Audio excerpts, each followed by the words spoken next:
Welcome in, everyone. This is Jordan from Ravens Flash Report. And if you've been a Ravens fan, even just for this year, but especially for longer than that, I have a question for you. Are the Ravens consistent? Okay. Now that you've all gotten out your loud no's or yes, with maybe a sentence enhancer or two in front of that, we can begin today's video. But before I do, I have another question. One that I don't want you to answer in the next 5 seconds. Rather, I want you to think about it while we go through today's video, and then, if you have your answer by the end of it, you can tell me in the comments.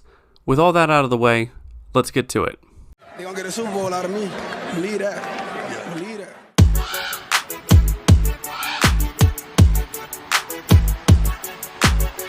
I'm a Raven. It's on. All year. Every year.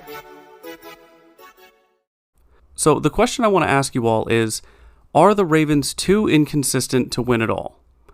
I have heard a lot of Ravens fans talking about how we lose games we should win, we play down to our competition, and while I'll admit there are times where I agree with those ideas, that's mainly because I'm a fan and I want my team to always look like a world beater. But as I said in the beginning, I want you guys to ponder this question as I try to explain to you why I believe the Ravens are one of the most consistent teams in the NFL. So, think about what your NFL model of consistency is. Is it the Patriots during Brady's time? Is it the Chiefs currently? Even if you go back to the 90s with the Cowboys and the 49ers, you'll see the same thing. Inconsistencies. Just to put things in perspective of what I mean, let's do a deeper dive into some of the 2000s Patriot teams, specifically the 2001, 2003, and 2007 teams. In 2001, Brady was in his second season with the Patriots and the first as a full-time starter. His season numbers were average at best, and even in the Super Bowl, it wasn't his best showing, but it was enough. They started out the season 0-2 and didn't get over 500 until week 11, beating the Saints to get to 6-5. In 2003, his numbers were a bit better, and their record was as well, but they still lost their season opener to the Buffalo Bills 31-0. They did get revenge later, but anyway, there were some other snooze fests in there too, like a win against the Browns in Week 8, where there was an incredible shootout that came down to the wire in a thrilling 9-3 win. But in reality, the defense was the star of that season, holding 3 teams to shutouts and 5 teams overall to under 7 points. Then 2007 happened, and even though some games were close, a 24-20 win over the Colts, a 27-24 win over the Ravens, and a 38-35 win over the Giants to end the regular season, the Patriots did not lose a regular season game going 16-0. But everyone remembers how that season ends. The Giants get revenge in the Super Bowl and upset Tom Brady, who frankly had just about his worst Super Bowl appearance. Of course, if you have multiple Super Bowl appearances to compare, then you're probably not doing too bad. Anyway, let's talk about our Baltimore Ravens, but we aren't going to go into the annals of history to discuss how well the Ravens have done over their entire franchise career and all that. We're going to go and take a look at just the last 2 seasons and compare them to this current season to find out if the Ravens are indeed consistent. So in 2021, the Ravens lost the season opener in OT to the Las Vegas Raiders. Then they won 5 games in a row, beating a 1-0 Chiefs team, a 3-0 Broncos team in Denver, and a 4-1 Chargers team. The last one against the Chargers was a 34-6 thwomping of a then division leader. Does that sound familiar? Unfortunately, we would only go on to win 3 more games and lose 6 straight to end the season. Lamar did end that season early, unfortunately, due to injury, but through 12 games, he had the following stats.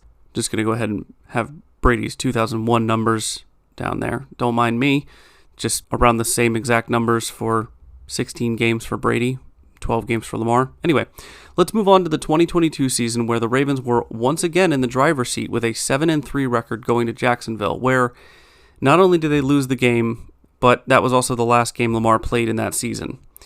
Ending the season with similar stats, if a little bit more efficient, but again, this was only during 12 games. Now, let's discuss the 2023 Ravens and how they've basically opened the season as consistent as possible compared to their previous seasons. So, as you can see by the graphic, the Ravens with Lamar as the starter pretty much always go 6-2 through the first 8 games of the season.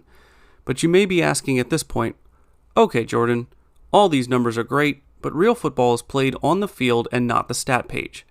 You might also be saying that there are better teams out there that don't play down to their competition and beat who they're supposed to beat and win close games against top-tier opponents. And for that, I present my challenge to you. Which of these AFC games are fake? Every single game on here has happened this season except for one, but the casual fan wouldn't know it without looking it up. Alright, you can go ahead and pause and look it up if you want to, or test yourself on it, that's fine. We're going to keep going. I can't stop you from looking it up anyway. My point is that any team can lose any game, and it's either going to shock you, like most of these here, or it won't. And that's it. That's what consistency comes down to in the NFL. How many of you were surprised that Detroit beat the Chiefs in Week 1? Be honest. Are the Chiefs no longer elite because of that? Of course not, you may say. Detroit is a great team, that's all. Well, that's fair enough to say, but I wonder, is Denver a great team? The Jets took the Chiefs down to the wire without Aaron Rodgers, and it took a last-minute field goal to win it. Now, the Bears aren't great, and the Chiefs beat them soundly, as they should.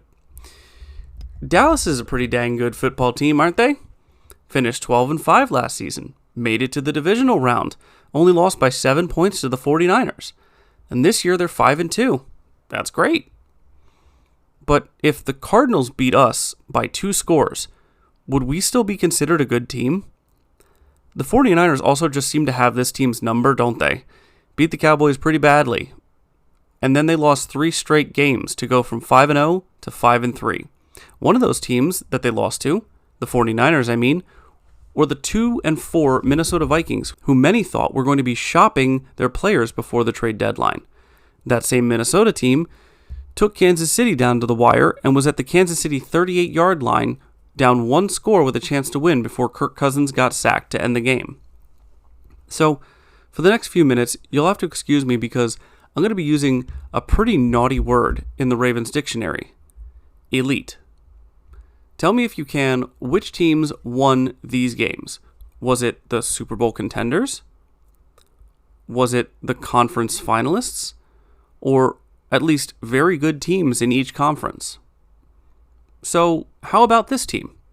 Are they good enough to be put in the same company as the other teams I just showed you? Does 1 or 2 bad games make a team themselves bad? Does a close win against a team that may not be a contender automatically disqualify the team that won as a contender as well?